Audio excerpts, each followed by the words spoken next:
Alex, you recently wrote a post on LinkedIn, or at least it was shared on LinkedIn, that says, can we please kill performance marketing? Why is it, agreeing that it's well past time that we'll kill performance marketing.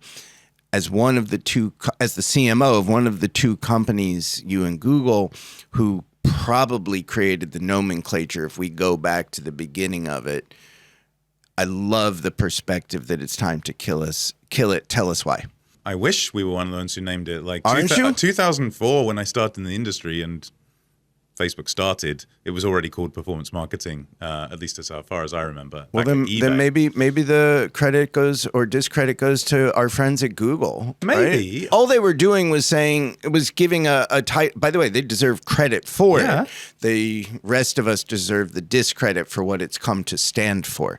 So tell us why to kill it. Well, I also think the 90s predated all of us, right? So like the banner ad was invented by Hotwired, right? The 468 banner ad was invented by Hotwired. So I think even before Google had search ads, you had Yahoo with, was it Omniture doing the insertions into Yahoo? I couldn't tell you who was doing it, but I've been blaming Facebook at the time and Google for this mess. And you're right. I owe Facebook, now Meta, and Google an apology. You have my apologies. I did not say apology. It's all good. But look, I think that the term was definitely part of promotion, marketing, sales for internet marketing back in the 90s and early 2000s and through to today, to get people to think about marketing differently in a sort of post-click tracking world. Yeah. Clicks equal results, performance, whatever.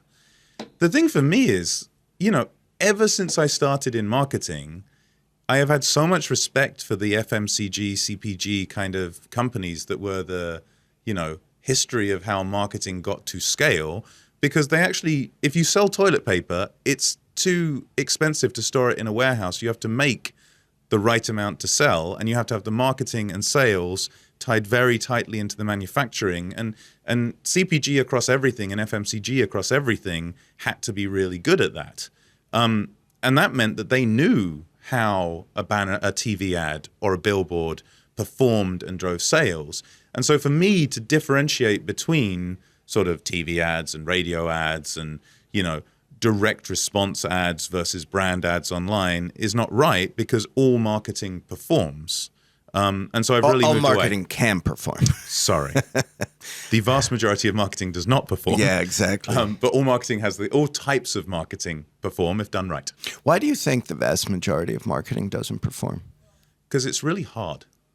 Like, actually, fundamentally, I think marketing is a very, very hard craft. I think it's hard in two ways. Firstly, actually getting the creative right is hard.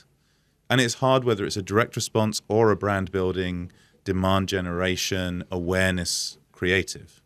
The second one is, even if you get the creative right, the number of people who are influenceable at any one time is probably pretty small.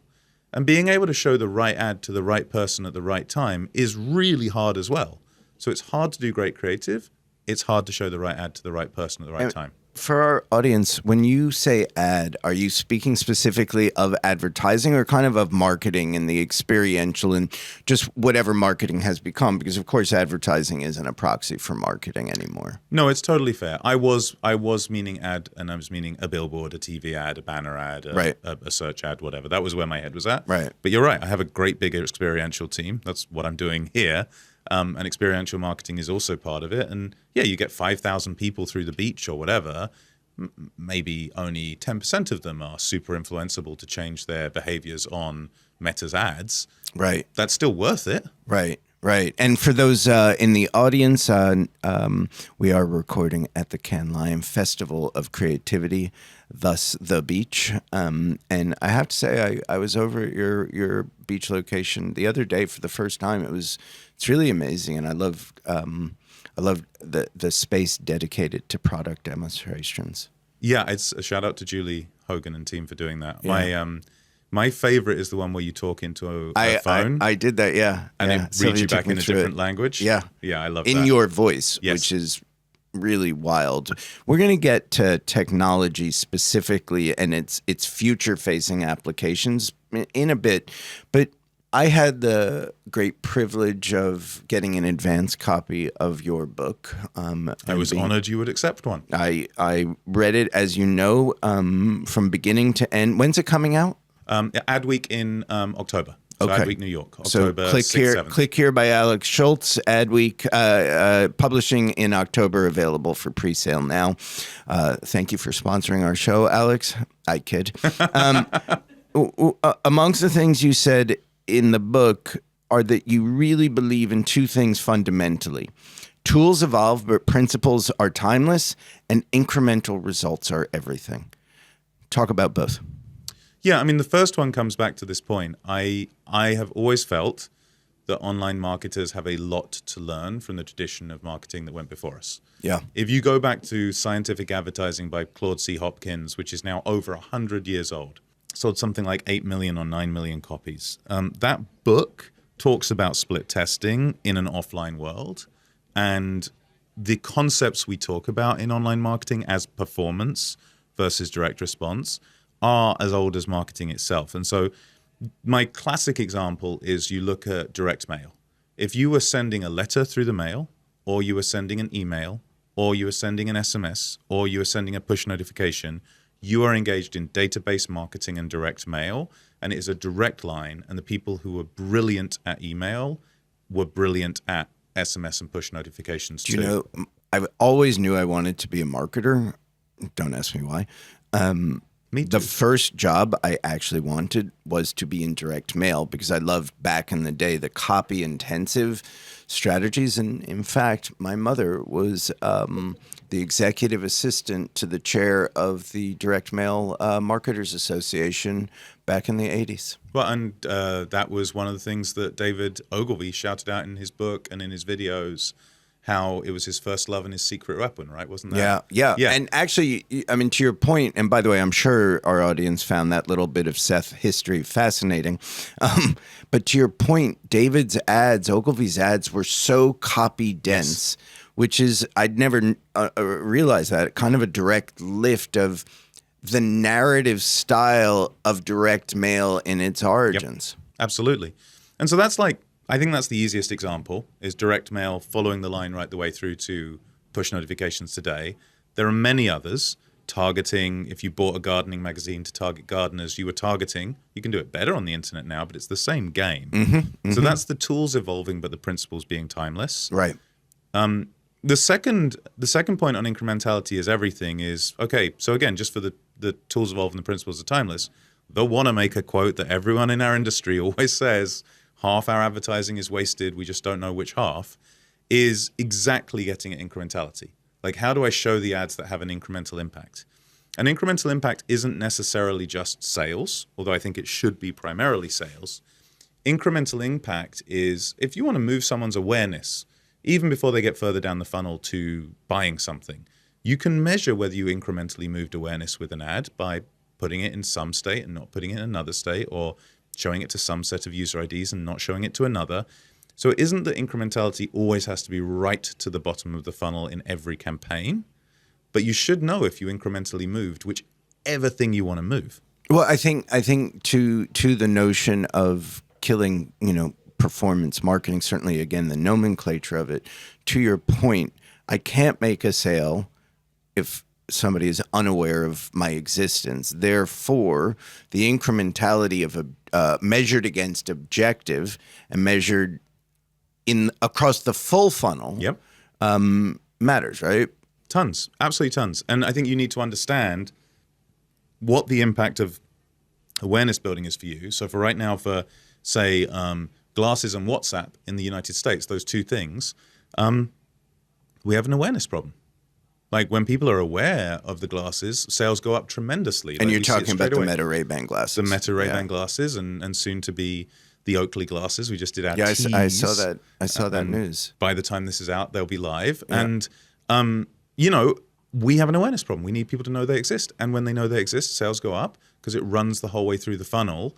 But once people are aware, not all of them buy, the majority don't buy. So then those ones we have to cultivate more and we have to get them to have consideration and so on and so forth. So yeah, we can do that. We can think full funnel. We know every part of the funnel is important. Different channels play to different parts of the funnel stronger. Of course. And we can measure incremental impact at every point in the funnel.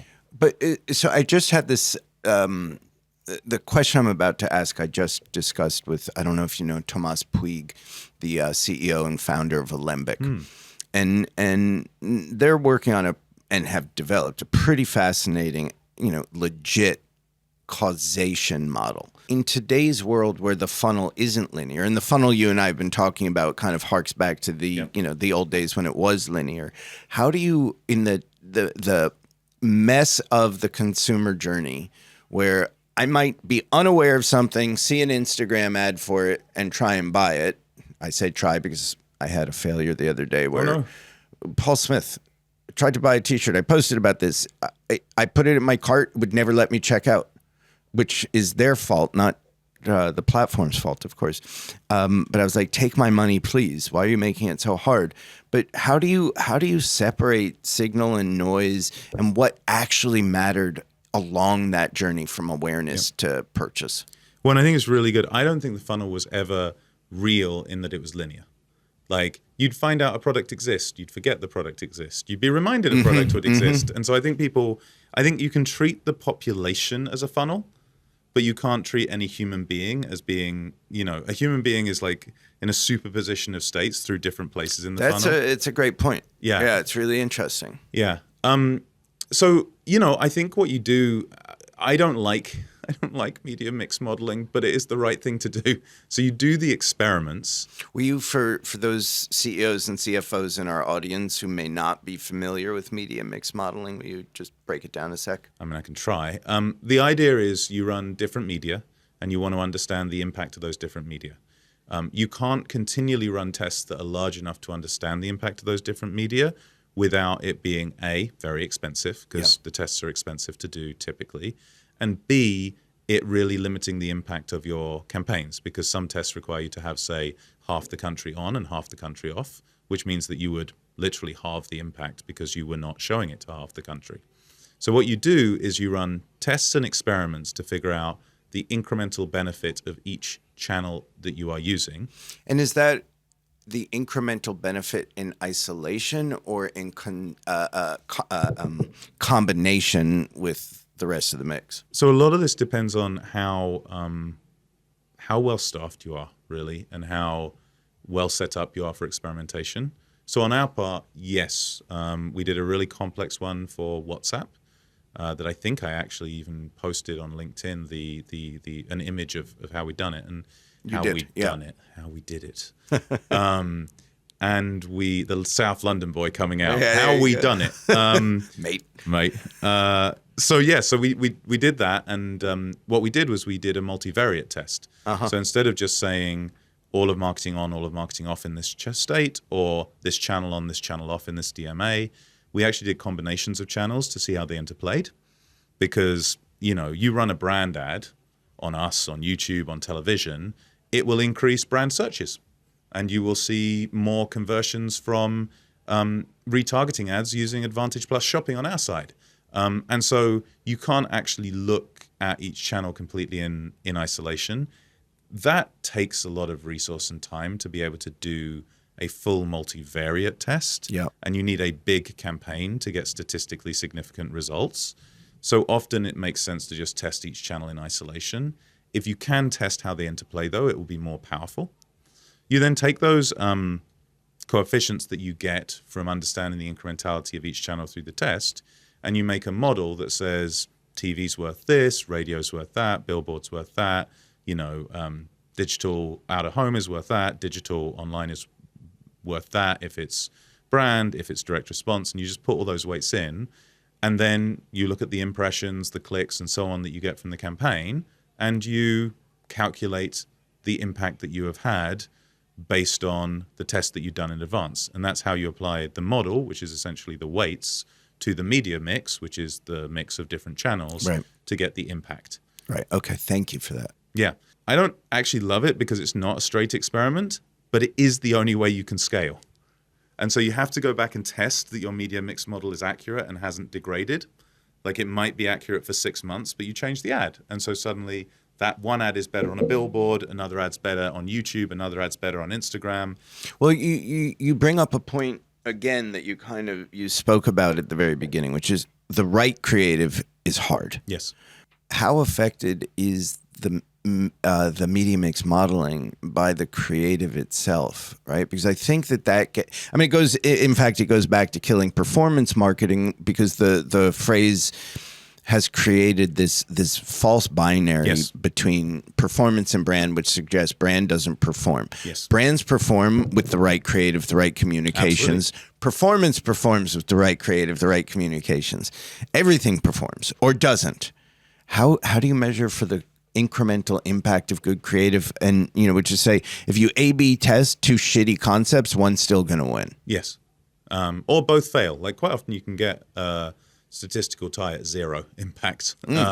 So it's quite possible to totally fail.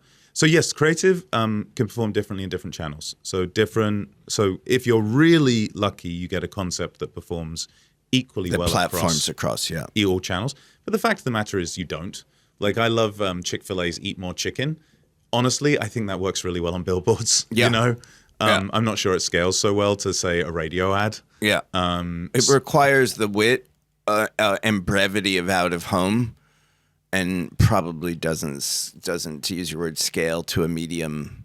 Precisely. With more words. Precisely. Yeah. And so, absolutely. Different creative concepts will perform differently across channels.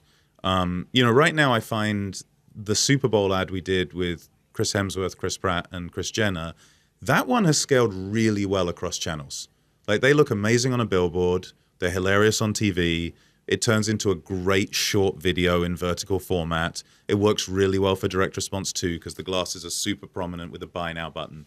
So that's a format that actually we found does extremely well across different creative media. But you set out, I'm assuming, once you had or maybe even the brief for the concept was a concept that scales across. It needed to. Yeah. I mean, it's hard to make that. I mean, I've certainly been involved enough where we realized we had something designed for channel A, and we're like, this is a bigger idea than channel A, but you got to start with the right brief. And speaking of the right brief, something else you said in the book, and I think this is a direct quote, which is, and you were kind of speaking of, I think, your own experience maybe back at eBay. It could have been, I mean, you've been at Meta for almost 18 years, so it could have been early Meta, but you said, we were so scared of not showing measurable result. I'm going to say that again because I can't speak.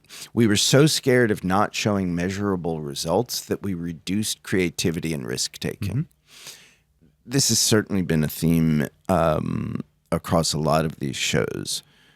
Where are we getting better at showing measurable results and measuring what actually matters rather than measuring what we can? Yeah. So this was inside Meta, and this was an implication of budget cuts that we had quite prominently 3 years ago. Mm-hmm. So where are we getting better? I actually think we're getting better, in my experience, of bringing together data people and creative people. So I think, look, there are people on both sides of those fences, the sort of heavily data folks who don't necessarily believe in design and, all of those kind of things, and the heavily kind of creative agency leaders who criticize the four horsemen of the dull apocalypse. And I think actually data people can be really creative, and come up with these clever, incredible ideas. And the two sides of sort of the design artistic side and the data side can both be creative, both like brand and direct response perform. And so the places where I think it's going well is where we bring them together. A company that's smashing this is Coca-Cola, right? They've made a massive transition to digital in the last 5 years, mm-hmm. from being kind of lagging on digital to being leading on digital. And they do it with creativity and branding, and yet they have the data to back it up that they are producing the results for the company. And they've not been bragging about it and running around, but they've made a massive digital transformation. And they've Manolo's reorganized the entirety of the marketing system globally for exactly that. And, they're aggressively, in the best way, I think, though some might disagree, embracing AI and experimenting with it. And Yeah, they've done a great job. I agree. So that would be a classic brand where they've brought together data and creative as we talk about it at Cannes, and realized both are creative, both can work together, and they can do really cool stuff. But it's interesting. I go back to the end of actually the beginning of the quote I shared, which is we were so scared, and because we're so scared, speaking broadly, we have sacrificed judgment to data, and let data make decisions rather than inform decisions, because so many CMOs are dealing with CEOs and CFOs who are, expert in the 50 shades of gray that get you, of accounting, of numbers, but not in the black and white of numbers, but not the 50 shades of gray that color human behaviors. Well, the thing I'd say to you is I think that fear kills creativity across the board. Yeah. So it isn't that data is stopping you. It actually stops you being creative with data. Yes. It stops you doing creative, cool targeting things that are inspirational and fun and open up new ways to do creative. It's actually when you are in a place where you're under a lot of constraint, you've got a lot of fear, you kill risk-taking. And that risk-taking is across the board. Well, you bring up something that I think will be really interesting. Obviously, that's a cultural imperative, as an organization cultural imperative, as much as it is anything. How does, Mark and the leadership team there, how do they create a culture that, putting aside that it's a company built to innovate, built on entrepreneurialism, fail fast, break things. How do you instill that culture and that cultural permission to fuck things up? So my perspective is there are certain things that you should do rigorously and well. So for example, measuring your results. We can all do it. We can run our ads and we can say, look, we cut out Pennsylvania and we see how the rest of the nation did in the US except Pennsylvania. And then we know. And my experience is the way that Mark and our CFO, Susan, do this is if you do the work well, so you execute well on the measurement, they're okay with you taking a risk. And if you come in and you are honest and you say, look, this one didn't work, they're okay with that. If you're consistently, every single campaign you do doesn't work for a couple of years, then you've probably got a major problem. Well, then you got a problem. Yeah. But as long as you are being honest, you're measuring it well, and you're not coming and saying, oh, we can't measure this, for the things that are measurable, they have no problem with you having the odd failure. Then the interesting thing is some things aren't measurable. I was just going to, I can't remember now if it was in the book or something I saw you share online, which is, I think it was on a post, but maybe it's an excerpt from the book, How to Do the Things You Can't Measure. It was both. Yeah, talk about that. So my favorite on this right now is The Seat, which is this Netflix documentary we did. I saw greenlit it last year. It is the story of Kimi Antonelli getting the most sought-after seat in Formula One that was open, Lewis Hamilton's seat, when he announced his Ferrari move. And we got Toto Wolff and the team to video a lot of the discussions that they were having, and they basically run the team on WhatsApp. That's one of the key reasons that we sponsor them. And they show... When you say they run the team on WhatsApp, what's that mean? They use WhatsApp as their internal communication construct or beyond that? Okay. It is their main communication construct, especially on race days when they're getting back to main office and back and they want something more real time than email. So they use WhatsApp. Yeah. And a big chunk of it is also how private it is. And that Kimi Antonelli news was kept really tight and really private. And our brand is message privately. And so it's perfectly aligned with our brand. It's a top secret thing. It's a big piece of news. And we decided, let's try a documentary around it. Let's try and not buy ads. Let's do a documentary as our big piece.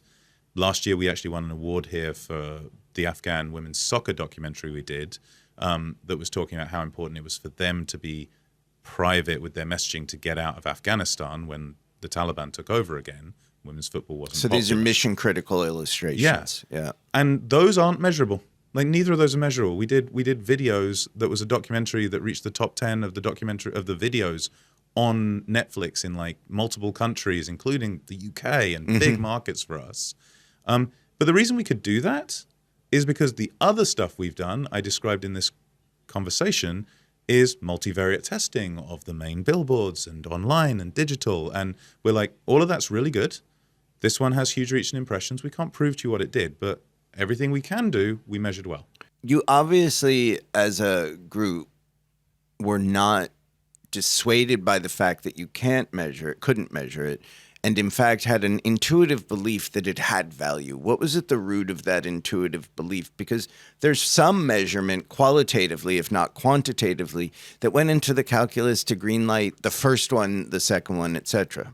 I mean, there's two pieces. One is qualitative, which is it's on brand. It's like such a good idea, so tightly tied to the brand. And the other is quantitative.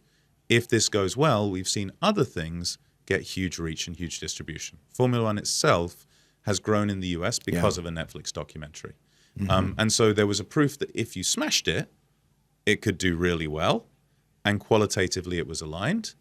But you would only know it was a success if you smashed it.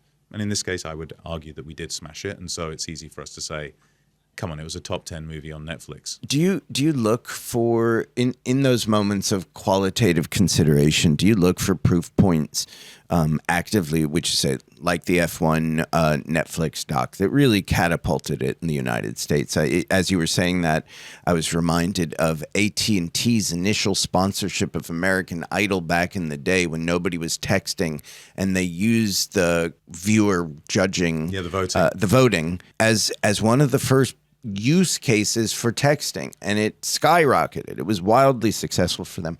Do you look for kind of other places where impact, causation and correlation are linked? Impact is clear to kind of feed into the we can't prove it, but we're pretty sure. For sure. I do like to say, if you need a data scientist and a microscope to figure out if your project worked, it didn't work. Yeah. And so having examples of where people have swung at the fences and tried something big and it's worked as inspiration makes sense.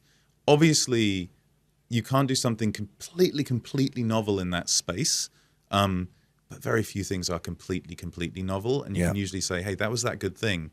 We can do something far better than that, but it's kind of like that, guys. And so, that's a big part of it. Can we talk about lag effects and marketing's lag effects and how you would recommend a CEO, the CEOs in our audience understand, and the CFOs too, for that matter, understand marketing's lag effects, and that, what you do today may pay off today, but it actually has the potential to be of impact in perpetuity, if not in perpetuity, certainly a longer time. Classic example of that, like they use it in Whipple Squeeze This, that book. Hey, Whipple Squeeze This. The Charmin, But that one isn't. Have I got that one wrong? That's wasn't maybe I got the wrong one.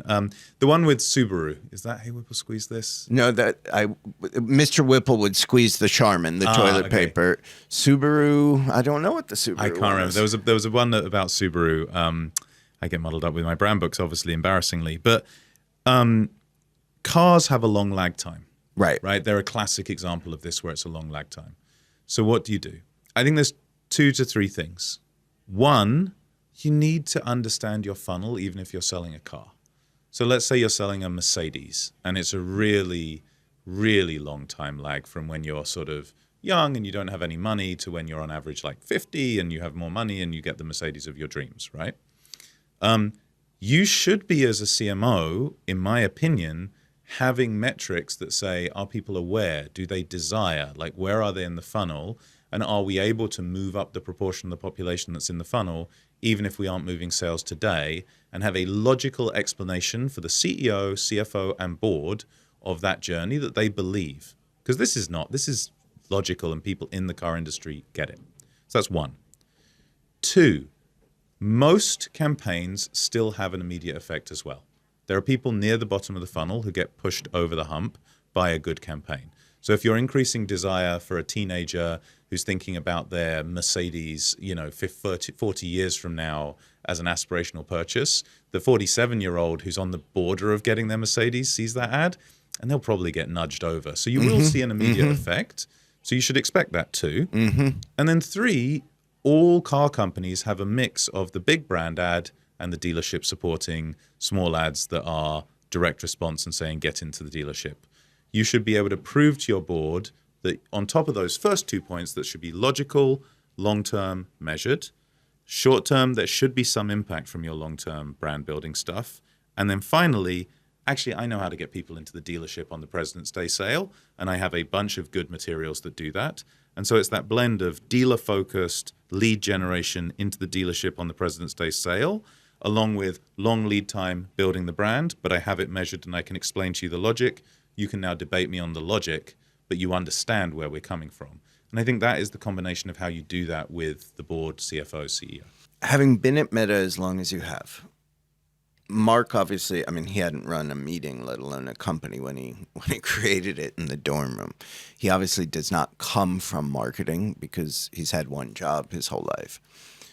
How have you explained some of these things, what marketing is, what it isn't, what it can solve for, what it can't, and on what timeline, to leadership at Meta that doesn't come from this marketing world?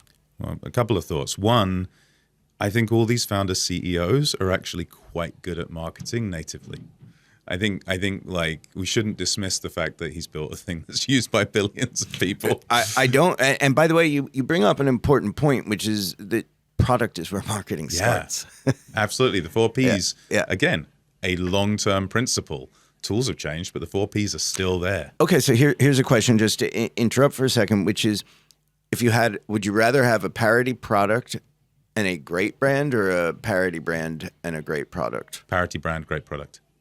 I mean, the reason the Ray-Ban Metas are singing and flying off the shelves versus the Ray-Ban Stories, which didn't, is the Ray-Ban Metas are a great product. The Meta brand is better. But yeah, the Meta brand is better, isn't it? I mean, I wonder about that example, which is just to say, but it's also a few years later, adoption, understanding at kind of a category level has changed. I don't disagree, but I would say the product is twice as good. Yeah. Like, as the head of analytics as well as marketing, the day we started seeing people use that product, I was like, oh my gosh, What we about have a hit. What about in a less tech-driven context, which is to say where the technology really does enable exponential leaps in product improvement? You know, what about automotive, right? I mean, are there differences between Mercedes, BMW, Audi, Jaguar? Of course. They're all good enough, right? At a certain level, they're parity, right? Which is say they meet a threshold of acceptability. What about in that context? Well, there I'm pushing you that they're all parity products, and one of them's not a great product that's massively different. We won't name names, but yes. in that world, Yeah. I think the brand is what matters. Yeah. And I think actually, if you look at the continuum of companies, the people who sold the thing that sold soap at the beginning was the chemists who knew how to make soap. Then the thing that sold soap was the salespeople who knew how to get the soap into the stores. Then the thing that sold soap was the marketers who could get people to demand it at scale. And now it's a finance game. And so actually, like, there is an evolution of industries that soap used to be a technology industry primarily, still does some amazing tech today, but primarily it's a parity product where brand makes the difference. Yeah. Okay. You were saying, so great native marketers, these founders. Yes, the founders are great native marketers. That's where I'd start from. They actually get it incredibly well. I think some of my struggle is we used to have a board mostly of B2B marketers. We now have some people who've built big B2C or run big B2C brands, which is exciting for me, a little scary because we've got people on the board now who really get this. But fundamentally, the biggest thing that I've benefited from is I followed Gary Briggs and Antonio Lucio. Yeah. Right? Gary's a great product marketer. He's interim CMO while my old colleague Kate is recovering from cancer, and all power to her. Yes, indeed. At OpenAI. But he was a great product marketer. I worked under him at eBay. He was number 2 with Lorraine at Google. Amazing guy. I think he was Gary was a client of mine twice. Absolutely. Yeah, actually, shout out to Gary Briggs. He's a great guy, and he's a brilliant guy. Senior figure in marketing in tech, and he educated a ton of people, including our leadership, on product marketing. Yeah. And then Antonio came in, and I'm benefiting the brand stuff. Yeah. Things like the seat, that couldn't have happened without Antonio Lucio running our marketing team before me, you know? And so what do you, by the way, credit to you for giving credit to them as deserved. But if you were kind of, as you look back, you said Antonio kind of helped educate on brand, Gary educate on product marketing. What do you think kind of the fundamentals were that they shared that made your life easier?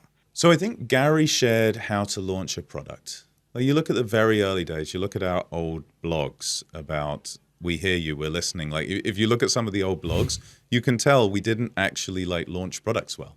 Mm-hmm. And so Gary explained how product marketing brought you insights from the field to make the product better, and also so that it would match with what consumer expectations were, and also how you explained it to the world at large. And he built, in my opinion, the product marketing function at the company that in particular Chris Cox wanted us to have. And that was it. It was like educating the difference between just throwing it over the fence and actually having a thoughtful launch. That's Gary. And that's really reductive, but that I think was a huge thing he did for the company. And then Antonio, he brought the passion for brand creative into the company and what it looks like to have a great creative team doing great creative work around brand creative. And so he introduced us to great agencies. You know, Droga 5 was hugely involved in our rebrand. That was something I inherited as our lead agency at that moment. And he introduced Mark to those agency leaders, and he talked about what the process is and educated me on the brief. Like coming from direct response marketing, I didn't know why everyone banged on about the brief all the time. And now I bang on about the brief and understand it. And that education for our various product leaders of the importance of the brief and the importance of the creative team to get the great creative, and it's not just something you can get at the snap of a finger, that was Antonio. What, from your perspective, as somebody who's come to the brief apparently a bit later, what do you think is the difference between a great brief and a not great brief? Brevity, clarity, and alignment. Boom. The brief needs to be one page. Like you got to get it into one page. It's got to be. Brief needs to be brief. You can have a briefing document that provides texture, but the brief, I'm always like, if you can't fit it on a large Post-it note, you have overdone it. So we have a brief on a page, and we have a longer brief always. Yeah. Clarity, you need to be super clear what the company cares about and doesn't care about. So we had one thing with our Ray-Ban Meta glasses that went very poorly, where the product leaders had clarity on what they thought the important features were to feature, and we didn't agree, and it wasn't in the brief. And then after the fact, the product team said, why didn't you do all these features? And we're like, we gave you the brief. Nowhere in here is there clarity that it was critical to you that those features were in. And so clarity in the brief on like what is critical, it needs to be in there. And then alignment, you got to be aligned that everything in the brief is everything. How clear is the brief you get from your leadership in terms of what they expect marketing to deliver, what business objectives they expect marketing to deliver against? Mostly insanely messy. But that's because they don't understand it at the level that my team understands it and my team pushes me on. So they understand it at a high level. They've been coached at a high level, but it's wrong to expect them. Our job actually is to go back and forth with them and refine it to the point where they're like, wow, this is clear. This is on one page. This says what I want. I am aligned with this. So they have to give it to us in their language and we have to refine it to ours. We can't expect otherwise.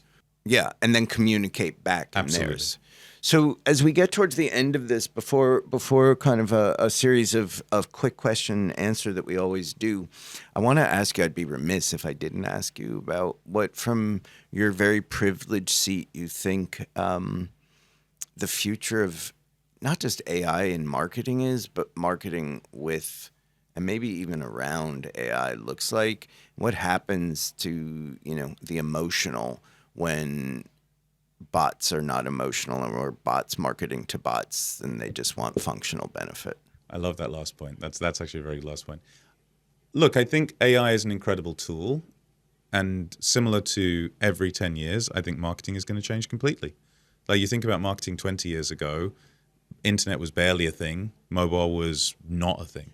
Marketing 10 years ago, mobile was the booth at the side of the trade conference. Now mobile is everything, right? Like every 10 years, marketing reinvents itself. And you go back a century and you think it was newspapers and not radio, and then you bring in radio, and then you bring in television, then you bring in color television. Somewhere in that, you have the innovation of the soap opera. I mean, so much has changed. And I think we forget how this industry knows how to revolutionize itself.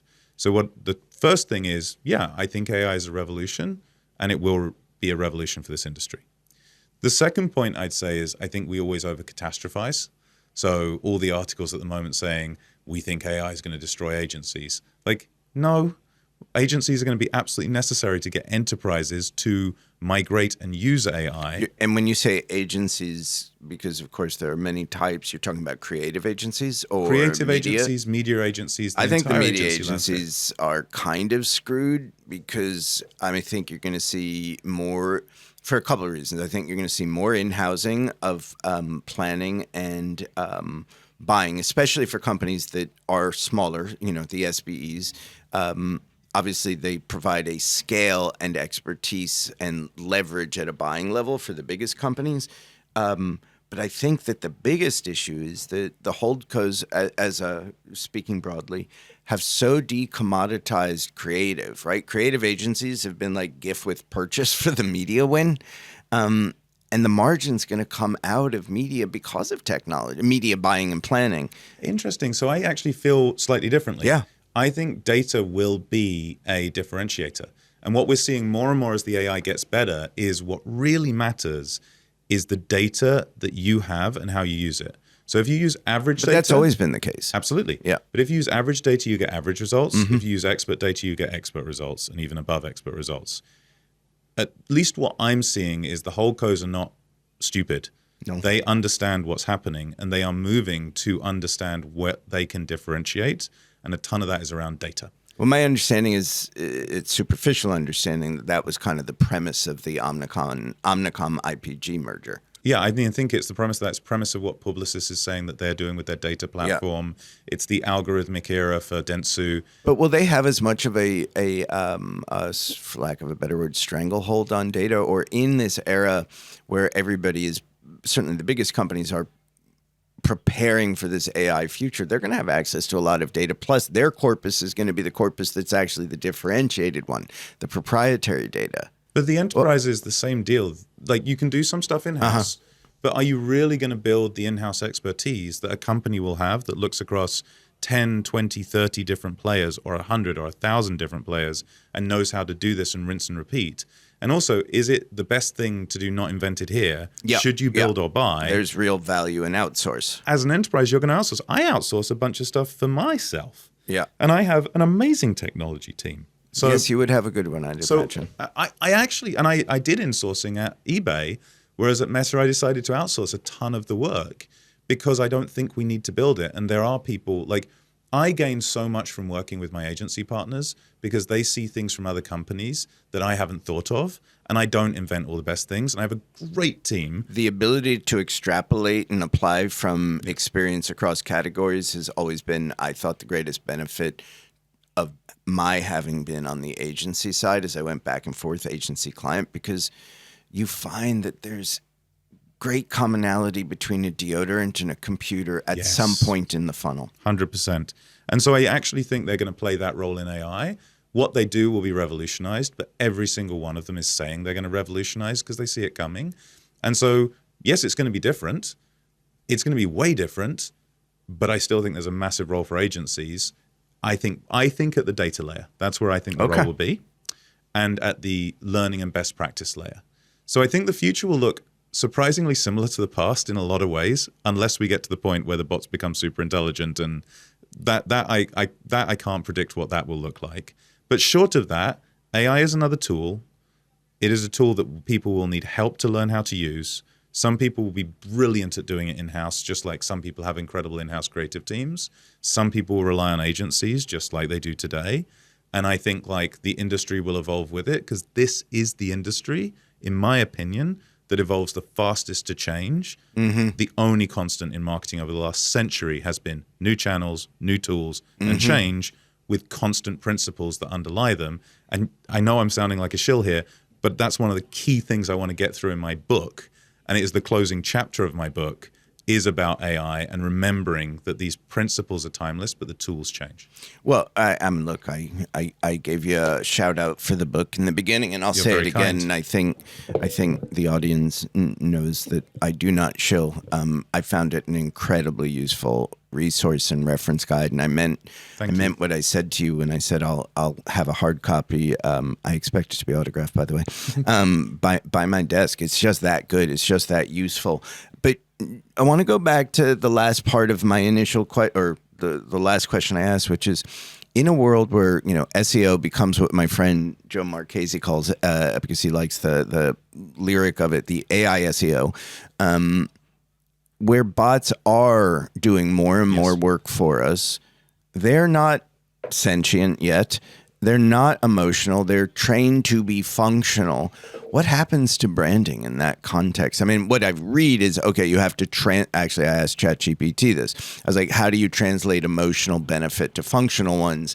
And if I remember correctly, it was, translate love to trust to something else. You just have to keep pushing it down. But the emotional and functional is emotional, and emotional is functional. I'm getting off on my own internal tangent, but what do you think happens? Yeah, look, I think a bunch of decisions. There's this really good book, Player of Games, that a ton of people in the Valley put on their reading lists. And it's like the concept of taking a thought experiment of the end of what if we do get superhuman AI? That's where Player of Games goes. It's by Ian Banks. And I think what it tries to get at is what is unique about humanity and what are people going to be excited about, even in a world where we don't have to do the thinking. And actually, if you think about it, in that book, it's about individual brands. It's about creativity. And so I think it comes down to, what do the human beings at the end want to be associated with? Do they want to be a BMW person, or do they want to be a Mercedes person? And it might well be that the AI agent says, look, here's your choice between these two.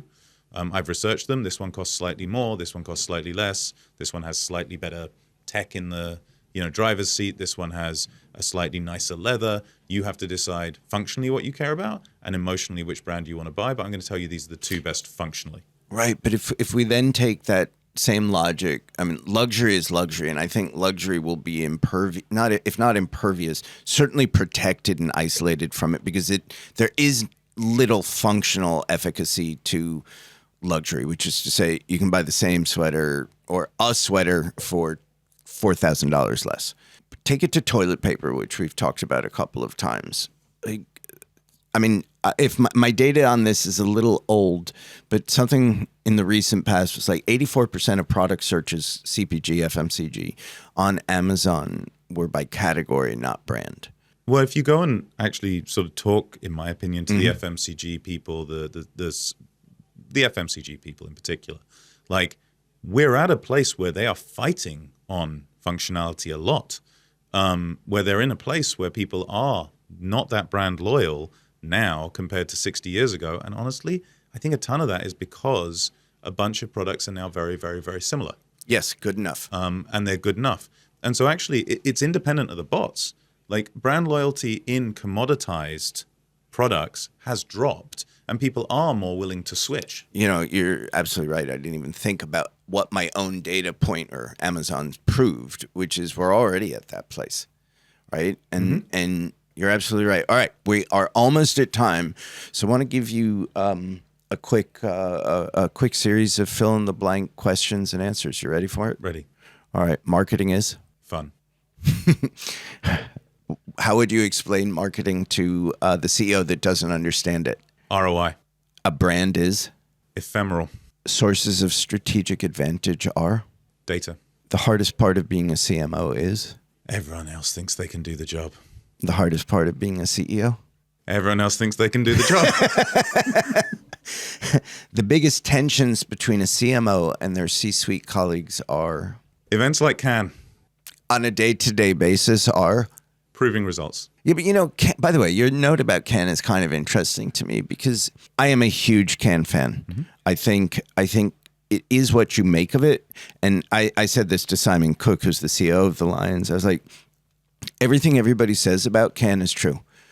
It's ridiculous. It's a boondoggle. It's this. It's the most productive week I have in the year. And it's what you do with it. Yep. And what your expectations are.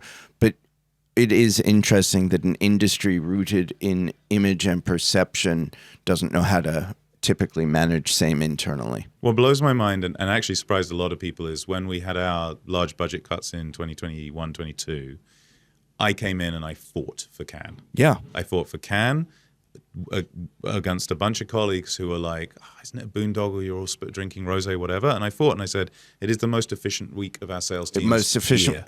I was speaking to the CEO of a company here who said he has 36 meetings this week. That proximity, that concentration, more business will come from this week, I suspect, than any given few months because of those 36 And actually, meetings. for what it's worth, I do have a methodology and we measure it, and it's very ROI positive. So it was a fight that I did on logic, and then we won on data down the line. So I agree. But it is, when people see the pictures are of beaches and rosé.